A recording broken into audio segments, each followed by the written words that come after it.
ورحمۃ اللہ وبرکاتہ۔ الحمد للہ وکفا وسلام علی حبیبہ المصطفیٰ، اما بعد فاعوذ باللہ من الشیطان الرجیم، بسم اللہ الرحمن الرحیم۔ ان اللہ وملائکتہ یصلون علی النبی یا ایہا الذین آمنوا صلوا علیہ وسلموا تسلیما۔ اللہم صل علی سیدنا و مولانا محمد معدن الجود والکرم وآلہ واصحابہ الکرام وابنہ الکریم وبارک وسلم صلاة دائمة سرمدا ابدا بحمدہ تعالی و بکرم مصطفیٰ صلی اللہ علیہ وسلم۔ آج کی اس شب میں قرآن عظیم کے 27 پارے مکمل ہو گئے۔ اللہ کریم بقیہ قرآن کے حصے کو صحیح تجوید سے پڑھنے میں آسانی عطا فرمائے اور آپ سب کو سننے کا ثواب بھی عطا فرمائے۔ میرے عزیزو، آج ہم نے کئی سورتوں کی تلاوت کی ہے، جس میں سورہ طور، سورہ نجم، سورہ قمر، سورہ رحمان، سورہ واقعہ اور سورہ حدید بڑی اہم صورتیں ہیں۔ ہر ایک کی اپنی فضیلت ہے، اور ان میں سورہ رحمان کو زینت القرآن کہا گیا ہے۔ پورے قرآن کی یہ زینت ہے۔ تمام صورتوں میں اس سورے کی جو زینت ہے وہ اپنی جگہ پر ہے۔ اس میں اللہ عز و جل نے اپنے بندوں سے مخاطب بار بار ارشاد فرمایا، فَبِأَيِّ آلَاءِ رَبِّكُمَا تُكَذِّبَانِ۔ اس میں مخاطب جو ہیں دو لوگ ہیں، جنات بھی ہیں اور انسان بھی ہیں۔ دونوں کو خطاب کیا جا رہا ہے کہ اے جنات اور اے انسانوں، تم اپنے رب کی کون کون سی نعمتوں کو جھٹلاؤ گے؟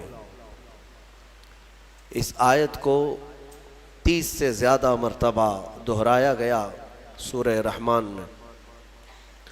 میرے عزیزو، میرے آقا صلی اللہ تعالیٰ علیہ وسلم ارشاد فرماتے ہیں اپنے صحابہ سے کہ میں نے یہ سورہ جنات کے سامنے تلاوت کی تو وہ سن کر کے تم سے بہتر جواب دیتے تھے، یعنی رو پڑتے تھے، اور ہر آیت پر یہ کہتے کہ اے اللہ، ہم تیری کسی نعمت کو نہیں جھٹلاتے، ناشکری نہیں کرتے۔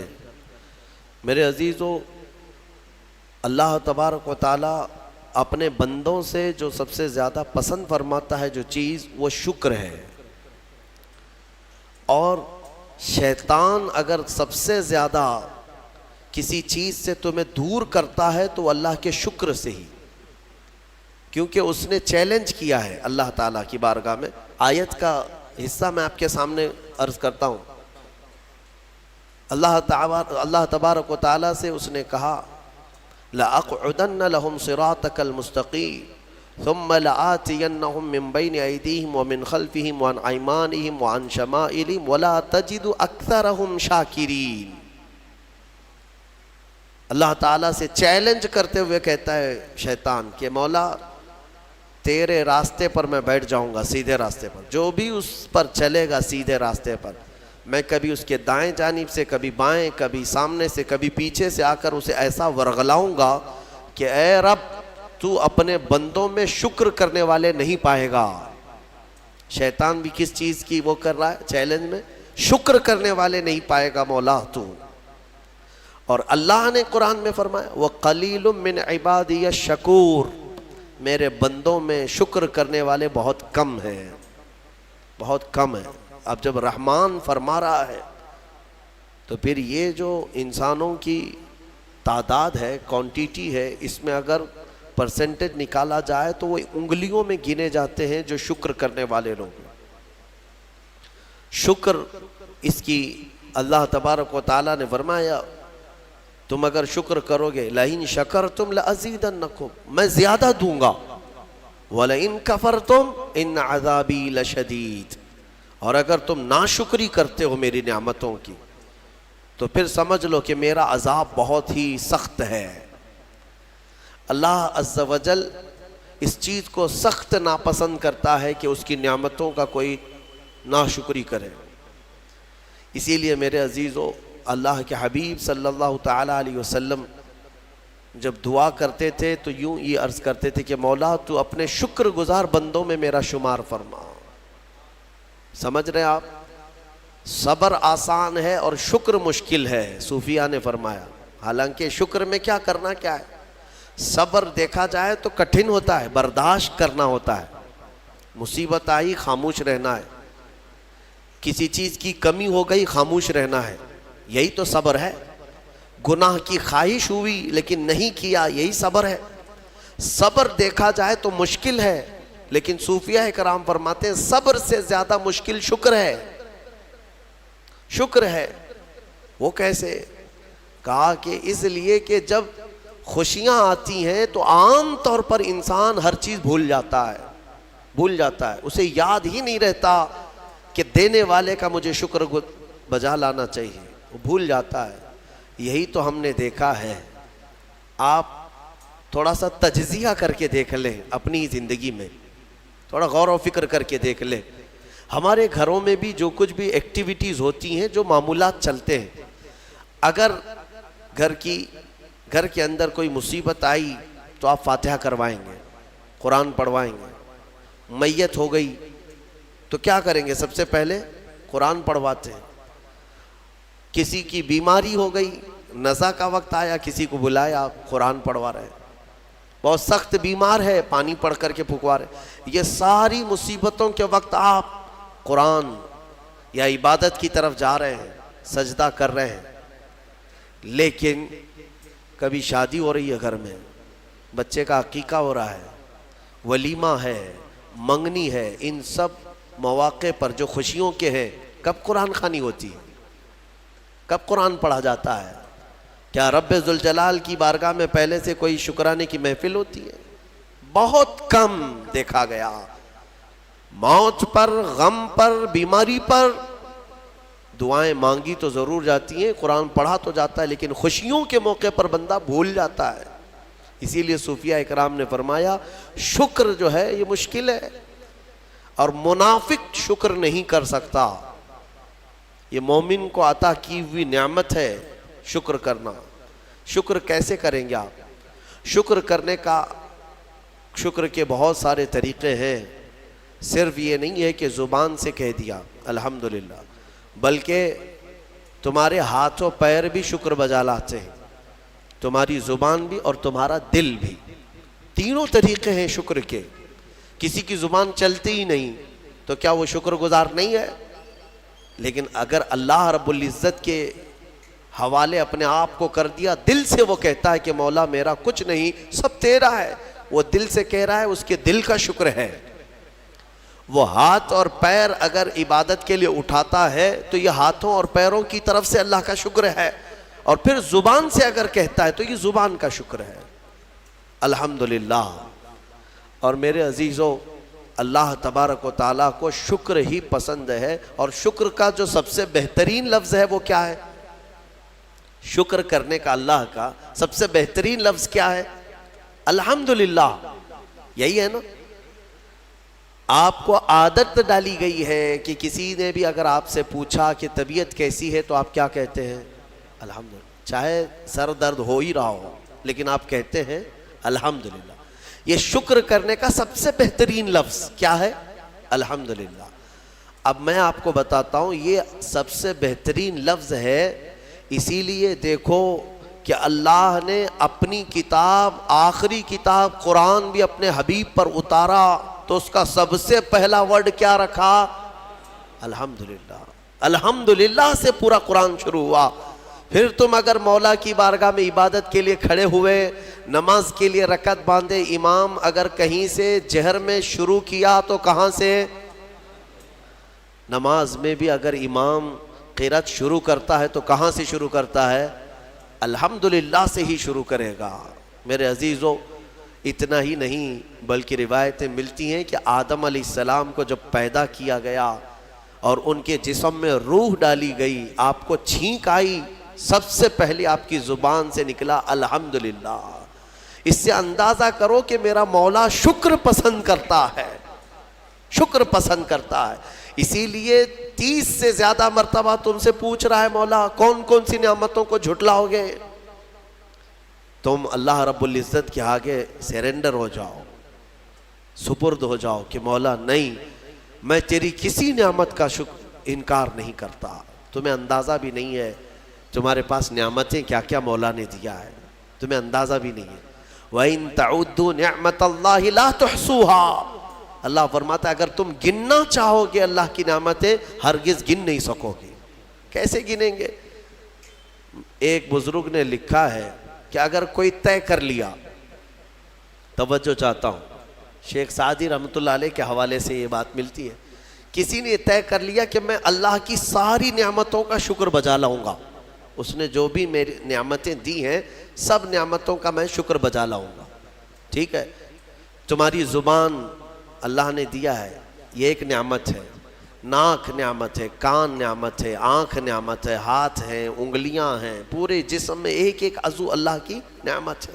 پھر پلس اس کے علاوہ جینے کے لیے جو یہاں پر گھر دیا یہ نعمت ہے، زمین پر چلنے کی طاقت دی یہ نعمت ہے، اور سونے کے لیے ہمیں بستر دیا، پہننے کے لیے کپڑے دیا یہ نعمت ہے، رشتہ دار دیا یہ نعمت ہے، اولاد دیا یہ نعمت ہے، ماں باپ دیا یہ نعمت ہے، اچھے دوست دیا یہ نعمت ہے، اسلام دیا یہ نعمت ہے، ایمان پر رکھا یہ نعمت ہے، اپنے آخری نبی کی امت میں پیدا کی یہ نعمت ہے۔ یہ ہزاروں نعمتیں ہیں، لیکن اگر تم چلو طے کر لیتے ہو کہ میں اللہ کی ساری نعمتوں کا ایک بعد دیگرے شکر بجا لاؤں گا، اے اللہ تو نے مجھے زبان دی الحمدللہ، تو نے مجھے ناک دی الحمدللہ، سب نعمتوں کا شکر کرنے کا اگر کسی نے ارادہ کر لیا تو شیخ سعدی فرماتے ہیں تو پہلے وہ بیٹھ جائے، اس کو اللہ نے جو سانسیں دی ہیں نا یہ سب سے بڑی نعمت ہے۔ ایک سانس اندر جاتی ہے یہ نعمت، سانس باہر نکلتی ہے یہ نعمت۔ اگر تم نے سانس لے لیا نکلی نہیں باہر تو ختم ہو گئی تمہاری زندگی، اور سانس نکلی اندر لے نہیں پا رہے ہو یہاں پر بھی زندگی ختم۔ سانس لینا ایک نعمت، سانس باہر چھوڑنا یہ ایک نعمت۔ شیخ سعدی فرماتے ہیں اور ہر سانس نہیں ہوتی ہے، پرانی سانس نہیں آئے گی، پھر ہر سانس نہیں ہے، تو ہر سانس کے بدلے ہی تم اگر الحمدللہ کہتے رہ جاؤ گے تو زندگی گزر جائے گی سانسوں کے شکر پر، باقی نعمتیں ویسی ہی رہ جائیں گی، صرف سانسوں کے شکر پر تو زندگی گزر جائے گی۔ میرے عزیزو اندازہ بھی نہیں کر سکتے کہ اللہ نے کون کون سی نعمتوں سے نوازا ہے۔ تمہیں پتہ ہے میں ایک مرتبہ اس چیز کو بھی پڑھا تھا کہ اگر تمہیں سانس خرید کر کے لینا پڑ جائے، ہاسپٹل میں جا کر کے دیکھو آکسیجن کا ایک سلنڈر جو کبھی مریضوں کو لگایا جاتا ہے کتنی قیمت کا ہوتا ہے، دن بھر میں وہ کتنے سلنڈر سانس کھینچتا ہے۔ اس اعتبار سے اگر تمہاری زندگی 60 سال کی ہوئی اور 60 سال تمہیں آکسیجن خرید کر کے لینا پڑا تو تقریباً اس کی قیمت جو ہے کئی 100 کروڑ میں چلی جاتی ہے۔ ایک اندازے کے مطابق 50 سے 60 کروڑ کا آکسیجن تمہیں لگ جاتا ہے، تو کیا یہ ہر آدمی کیپیبل ہے اپنی سانسوں کو پیسے سے خرید سکے گا؟ اور رب ذوالجلال نے تمہارے لیے اتنی آسانیاں کی ہیں کہ سانس ایسا نہیں ہے کہ فلاں شہر میں ملتی ہے جا کر کے لائیں اور پھر کھینچیں، تم جہاں ہو تمہاری ناک کے قریب ہوائیں کیا ہے۔ اس رب قدیر نے اتنی بڑی نعمتوں سے تمہیں نوازا، تمہیں اندازہ بھی نہیں ہے، اور اسی لیے رب تعالیٰ فرماتا ہے فَبِأَيِّ آلَاءِ رَبِّكُمَا تُكَذِّبَانِ، تم میری کون کون سی نعمتوں کو جھٹلاؤ گے۔ حاتم اصم ایک بزرگ ہے، حضرت حاتم خلیفہ ہارون رشید کے زمانے کے ہیں۔ خلیفہ ہارون رشید کے زمانے میں بادشاہ نے ایک مرتبہ ان کو طلب کیا اور پوچھا کہ کچھ نصیحت کیجیے آپ مجھے۔ وہ اکثر بڑے بڑے علماء کو دربار میں بلاتا اور نصیحت حاصل کرتا۔ حضرت حاتم اصم رضی اللہ تعالیٰ عنہ نے بادشاہ سے ایک سوال کیا کہ ہارون اگر تمہارے ساتھ ایسا ہو جائے زندگی میں اور پیاس کی شدت ایسی ہے کہ تم بلک رہے ہو، اگر تم کو کوئی ایک گلاس پانی دینا چاہے اور وہ پیسوں میں دینا چاہے، اور اس آدمی کے علاوہ کسی کے پاس پانی نہیں ہے، تم ایسی جگہ پر پہنچ گئے ہو جنگل میں یا صحرا میں، تو تم اس کو کتنے پیسے دے کر خرید سکتے ہو؟ ایک گلاس پانی وہ بہت بڑی قیمت لگا رہا ہے، تم کو اگر بہت شدت کی ضرورت ہے تو تم کتنا مال دے کر کے خریدو گے؟ خلیفہ ہارون رشید نے کہا میں اپنی آدھی سلطنت بھی دینے کو تیار ہو جاؤں گا ایک گلاس پانی، کیونکہ ضرورت ہے انسان کی، جان بچانا ہے۔ تو حاتم اصم نے کہا ٹھیک ہے، تمہیں پانی تو مل گیا، کبھی ایسا ہوا تمہاری زندگی میں تم نے پانی تو پی لیا، پیٹ بھر کر پی لیا، پیٹ بھر کر کے، لیکن پانی اب نکلتا نہیں ہے، باہر نہیں نکلتا پانی، کوئی صورت ہی نہیں ہے کہ تمہارا پانی باہر آئے، پیشاب بند ہو چکا ہے۔ کوئی ایک حکیم ایسا ہے جو تم سے یہ کہے کہ میں تیرے پیٹ کا پانی باہر نکال دوں گا تو تو اسے کتنی قیمت دے گا؟ ہارون رشید نے کہا اس کو بھی میں اپنی آدھی سلطنت دے دوں گا، میرا پانی نکالتا ہے۔ تو حضرت حاتم اصم نے فرمایا ہارون تیری پوری سلطنت کی قیمت ایک گلاس پانی کے برابر ہے، اگر نہ ملے تو آدھی سلطنت، اور مل جائے نکالنے کے لیے آدھی سلطنت، تو سوچ وہ رب ذوالجلال بغیر کسی قیمت کے روز تجھے پلاتا بھی ہے اور روز تیرے سے نکالتا بھی ہے، کتنی بڑی نعمت ہے تیرے لیے۔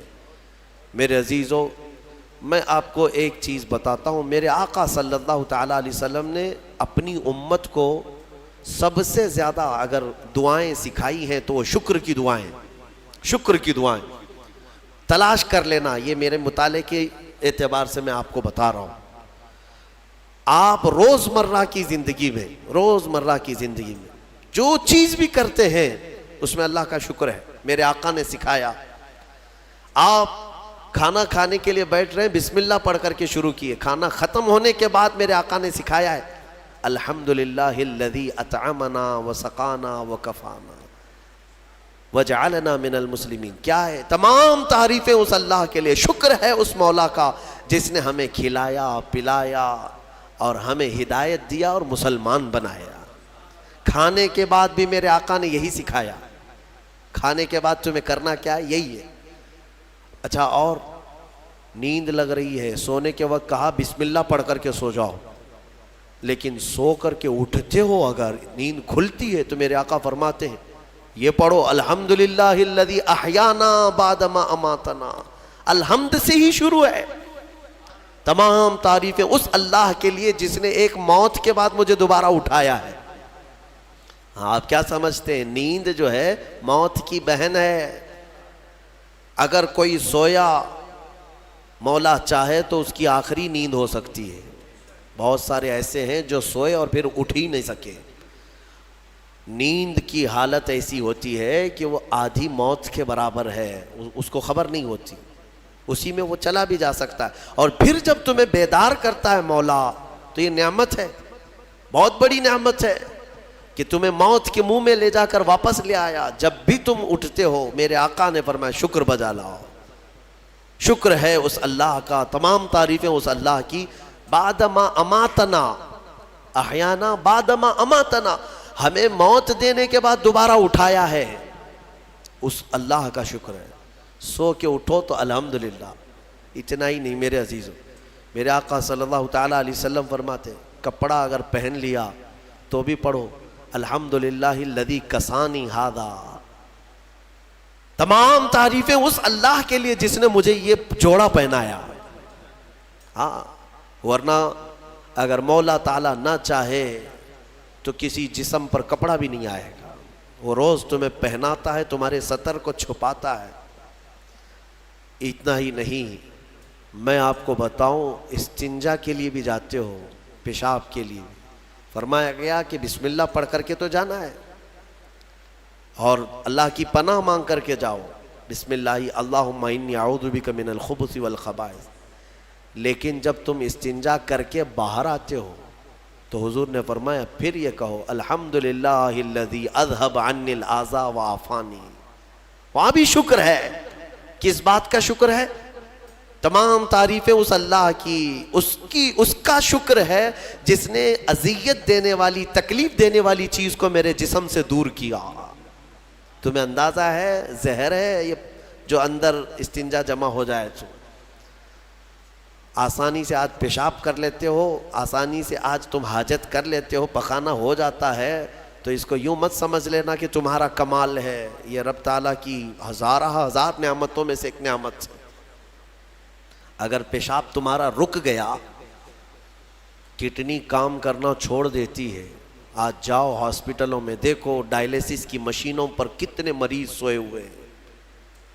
تمہیں پتہ ہے پیشاب اگر نہیں نکلتا تو آج کے زمانے میں نیا ایک علاج ہے، ڈاکٹرز کیا کرتے ہیں کہ پانی جو ہے یہ پیشاب پورا خون میں مل جاتا ہے اور زہر بنتا ہے جسم میں۔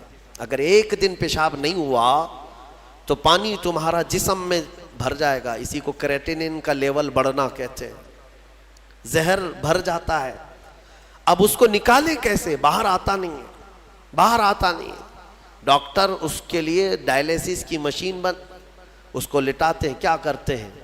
بڑی موٹی موٹی 2 سوئیاں یہاں حلق میں ڈالتے ہیں گردن کے پاس، یا پھر ہاتھ سے ایک پائپ جسم کا پورا خون نکالتا ہے اور مشین میں ڈالتا ہے، اور مشین فلٹر کرتی ہے، دوسرے پائپ سے فلٹر کیا ہوا خون اندر جاتا ہے، اور جو پانی ہے وہ مشین نکال کر کے باہر ایک ڈبے میں پھینکتی رہتی ہے۔ میرے عزیزو، میں نے اپنی آنکھوں سے دیکھا ہے ایک بار ڈائلیسس کرنے کے لیے 4 گھنٹے لگتے ہیں، 4 گھنٹے لگتے ہیں، اور کئی مریض ایسے ہیں جن کو ہفتے میں 3 مرتبہ یہ کرنا پڑتا ہے، اور ڈاکٹر ان کو 1 بوتل پانی دیتا ہے، لمیٹڈ پانی پینا، پورے 2 دن میں 1 لیٹر سے زیادہ پانی مت پیو۔ اللہ چاہ کر کے وہ پانی نہیں پی پاتے، چمچ سے پانی پیتے ہیں، ڈھکن سے پانی پیتے ہیں کہ زیادہ ہو گیا تو جسم میں نکلنے کی جگہ نہیں ہے۔ خیر یہ تو ڈاکٹرز نے پیشاب نکالنے کے طریقے تو اپنا لیے میرے عزیزوں، لیکن اگر پخانہ نہیں نکلا تو اب تک اس کے علاج بھی نہیں ملتے۔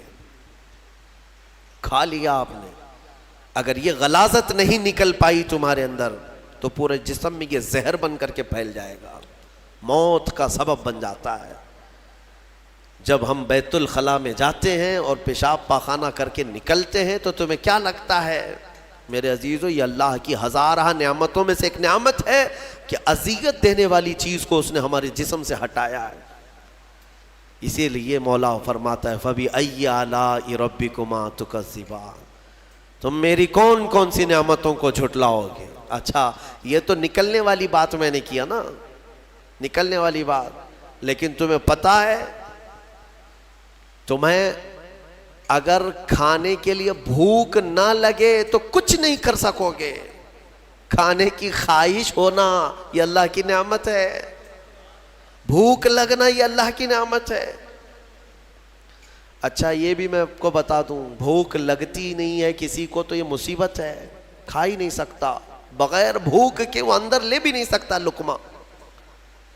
یہ رب تبارک و تعالیٰ کی طرف سے نظام رکھا گیا ہے، وہ بھوک لگتی ہے وہ کھاتا ہے۔ اور ایک بات میں بتا دوں، ایک بڑی بیماری ہے دنیا کی، بھوک تو بہت لگتی ہے، آدمی کھائے جاتا ہے لیکن پیٹ بھرتا نہیں، سیرابی نہیں ہوتی، شکم سیر نہیں ہوتا۔ یہ بیماری ہے ہیضے کی بیماری۔ اس بیماری میں حجاج بن یوسف مر گیا، ہاں بڑا گورنر تھا، جانتے ہیں بھوک اتنی لگتی تھی اس کو کہ ایک مرتبہ ایک گائے پوری ذبح کر کے بھون کر کے اس کو کھلائی گئی، پیٹ نہیں بھرا، خواہش ابھی بھی باقی ہے، بھوک ابھی بھی ہے، اور کچھ کھلا دو اور کچھ کھلا دو۔ اس کو پھر انڈے کھلائے گئے، مرغیاں کھلائی گئی، اتنا کھلایا گیا کہ پیٹ پھٹ گیا، پیٹ پھٹ گیا اور زہریلا ہو گیا۔ آپ کو کیا میں بتاؤں، پیٹ 4 لقمے کھانے کے بعد، کسی کو 10 لقمے کھانے کے بعد ایسا لگتا ہے نا پیٹ بھر گیا، الحمدللہ پیٹ بھر گیا ہے۔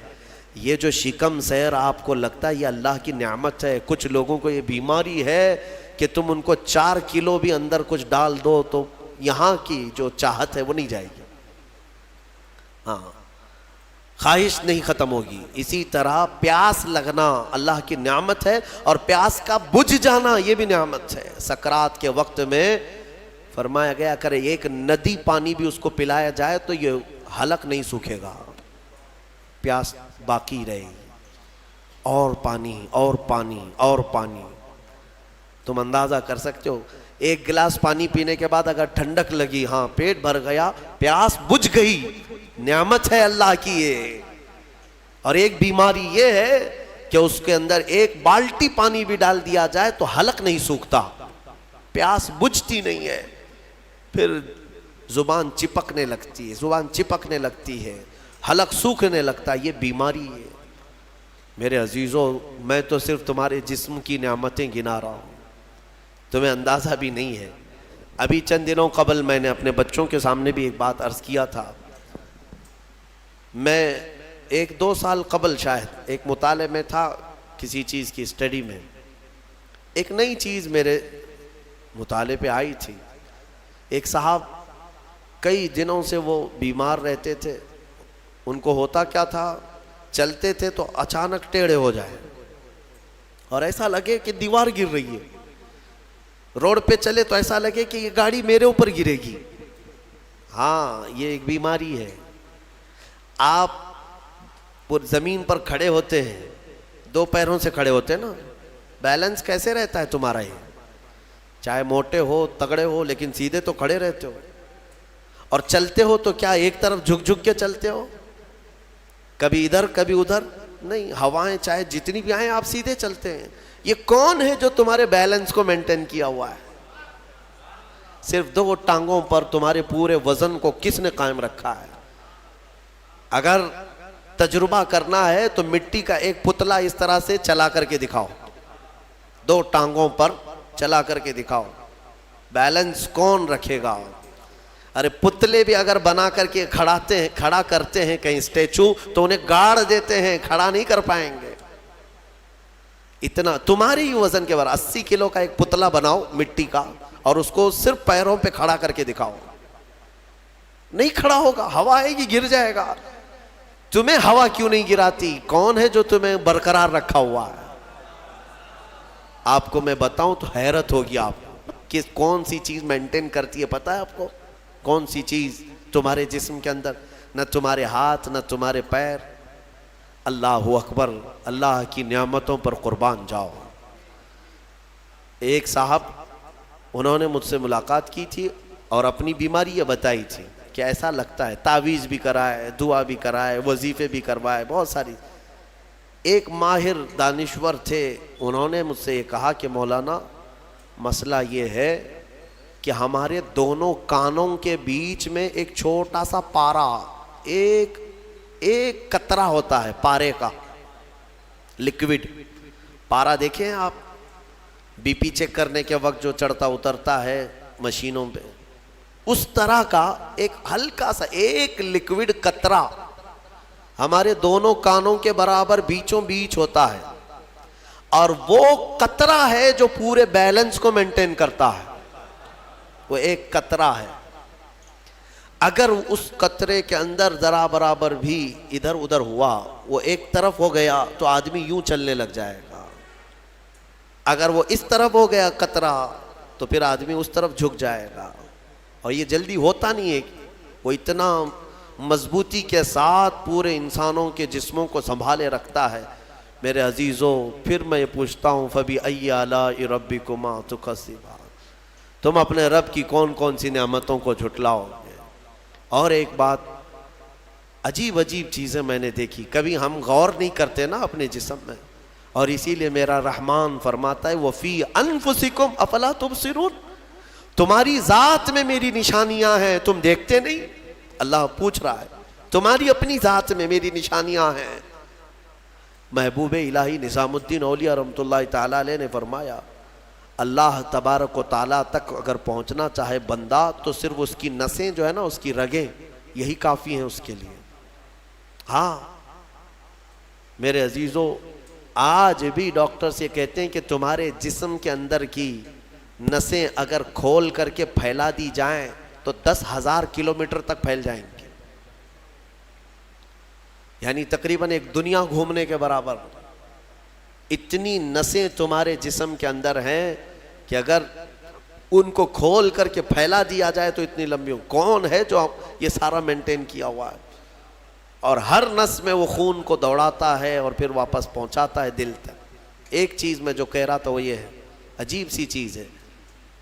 ایک صاحب نے فرمایا کہ ایک بیماری ہے کہ یہ ایک صاحب ہیں کہ ان کی آنکھوں کی پلک بند ہی نہیں ہوتی. اس پر تحقیق کی گئی. میرے عزیزو کتنی چھوٹی چیز لگتی ہے. آپ پلکیں جھپکاتے ہیں نا، آپ کے اختیار میں نہیں، اور بہت ہلکی سی ہے، یوں کیا بند ہوئی، یوں کیا کھول دیا، آنکھیں بند ہو رہی کھل رہی ہے. آپ کو پتا ہے اس کے اندر کیا چیز ہے؟ کہا کہ ایک بہت ہلکا سپرنگ ہے ان پلکوں کے بھی اوپر. باقی سب جگہ اس طرح اپنے آپ نہیں ہوتے ہیں کہ خود سے جو ہے بند ہو رہی ہو کھل رہی ہو. کان کیا اس طرح کرتا ہے ہمارا؟ اٹھ گیا اپنے آپ، بیٹھ گیا اپنے آپ. یہ ہلکی سی پلکوں کی جو چمڑی ہے نیچے آتی اوپر جاتی، نیچے آتی اوپر جاتی، کیا چیز ہے؟ تو ایک صاحب نے ہمیں بتایا کہ بہت ہلکا سپرنگ ہوتا ہے. اگر وہ سپرنگ ختم ہوا کسی کا تو بلڈوزر سے بھی کھینچ کر کے بند نہیں کر سکو گے. ان پلکوں کی چھوٹی سی چمڑی کو کھینچ کر کے بھی بند نہیں کر سکو گے، وہ بند نہیں ہوگی پھر. اسی لیے مردوں کو دیکھو، اگر کسی کی آنکھیں بند نہیں کیا آپ نے موت کے بعد، وہ کھلی رہ گئی، تو پھر آپ گھنٹوں کھینچ کھینچ کے اس کی آنکھ بند کرو، بند نہیں ہوگی، نہیں ہوگی. کیونکہ موت کے بعد یہ سارا حصہ ختم ہو گیا. اور مرے ہوئے آدمی کو آنکھیں بند ہے اس کی، آپ نے بند کیا، پھر اس کے 1-2 گھنٹے کے بعد اس کی پلکیں اٹھا کر کے دکھا دو، کھول کر کے دکھا دو اس کی آنکھیں. سارے لوگ مل کر کے بھی اس کی آنکھوں کی پلکوں کو کھول نہیں سکیں گے. میرے عزیزو ہے تو بہت ہلکی سی چیز، لیکن تمہیں پتہ ہے اس کی معنویت کتنی ہے؟ اس کی معنویت کتنی ہے؟ یہ بات میں کیوں کہہ رہا ہوں؟ ایک صاحب کو یہ بیماری کی وجہ سے، اس بیماری کی وجہ سے وہ پاگل ہو گئے.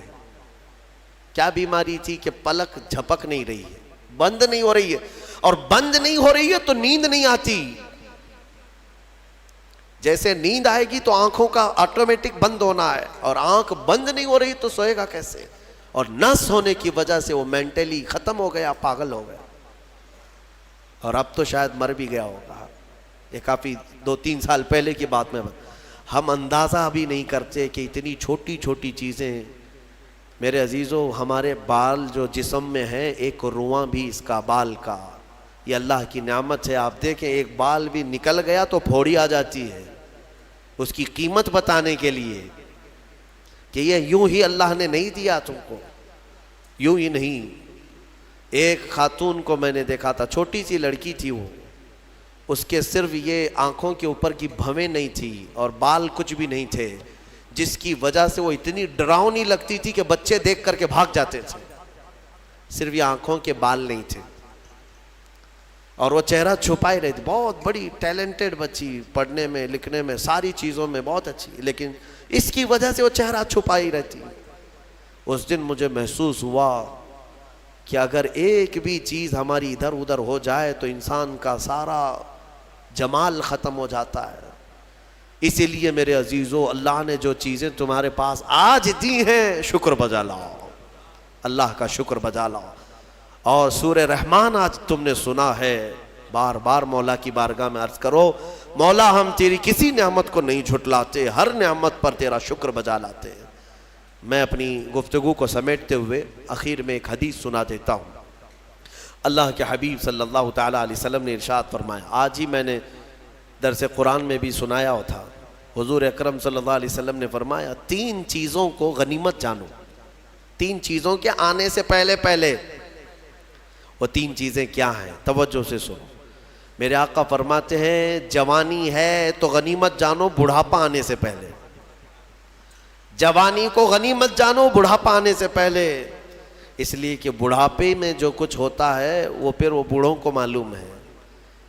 ساری چیزیں ایک کے بعد دیگرے رخصت ہونے لگ جاتی ہیں. وہ طاقت نہیں، وہ قوت نہیں. بڑھاپے میں بہت خواہش تو ہوتی ہے کرنے کی لیکن کر نہیں سکتا، اسی لیے جوانی کو غنیمت جانو اے نوجوانوں، عیاشی میں برباد کرو گے تو پچھتاؤ۔ دوسری چیز میرے آقا فرماتے ہیں آج صحت ہے تو صحت کو بیماری سے پہلے غنیمت جانو، بیمار ہونے سے پہلے دیکھو اپنے ہاتھوں کو پیروں کو، سب صحیح سلامت ہے، آج آنکھ دیکھ رہی ہے، کان سن رہے ہیں، زبان بول رہی ہے، ہاتھ پیر چل رہے ہیں، شکر کرو اللہ کا۔ اس لیے کہ ہم نے دیکھا ہے چند دنوں کے بعد ایسی بیماریاں جکڑ لیتی ہیں، سجدہ کرنا چاہتا ہے لیکن پیر مڑتے نہیں، پیر جام ہو گئے، رکوع کرنا چاہتا ہے کمر جھکتی نہیں۔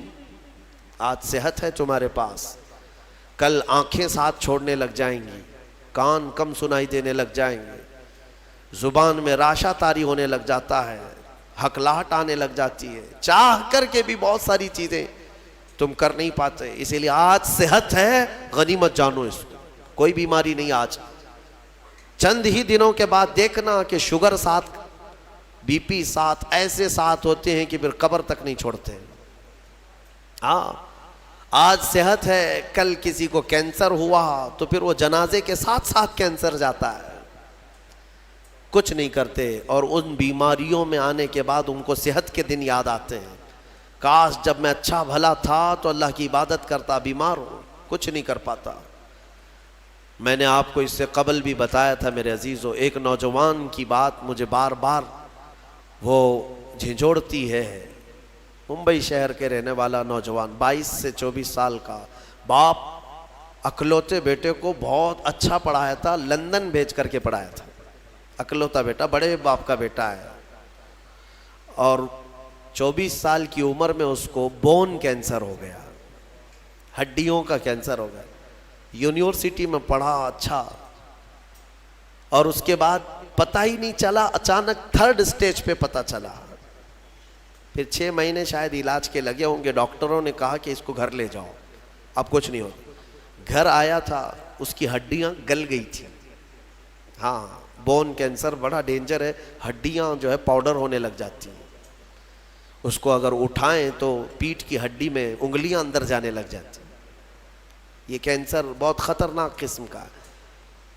اس کے چند دن بچے ہوں گے اپنے گھر پر، علاج وغیرہ سب ختم ہو چکا، اس نے اپنے باپ کو ایک دن حسرت سے بلایا اور کہا ابا میری وہ 10ویں کی 12ویں کی گریجویٹ کی یہ جو مارک شیٹ ہے، سند ہے، جو میں نے میڈل حاصل کی وہ کہاں ہے؟ کہا بیٹا سب سنبھال کے رکھا ہوں۔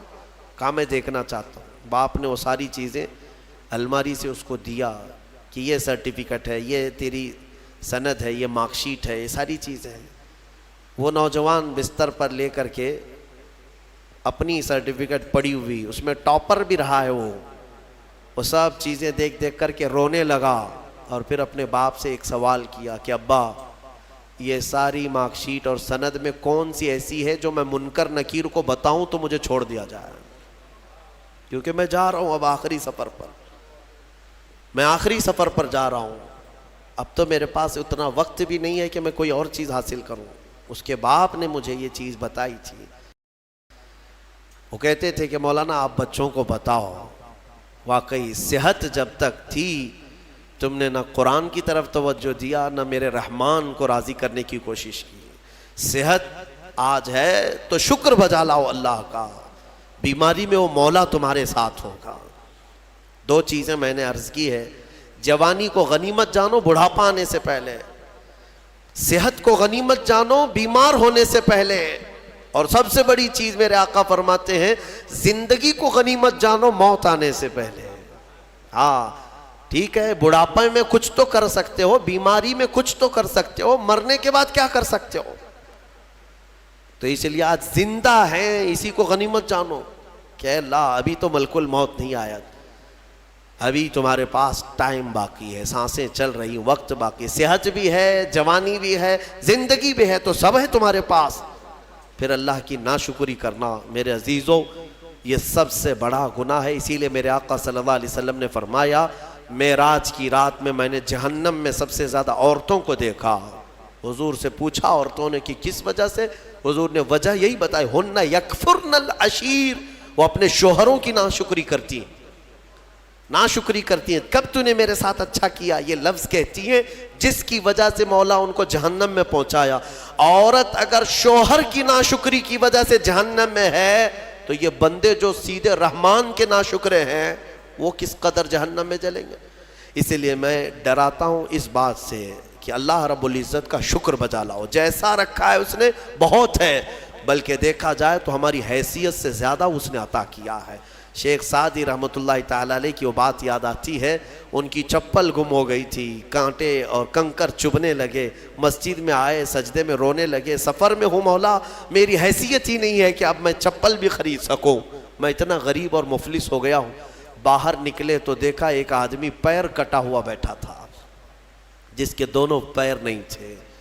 تو واپس گئے اور اللہ کا شکر بجا لانے لگے, اے مولا میری تو چپل ہی نہیں ہے, اس کے پاس پہننے کے پیر بھی نہیں ہے. اسی لیے اپنے سے چھوٹوں کو دیکھو اور شکر بجا لاؤ.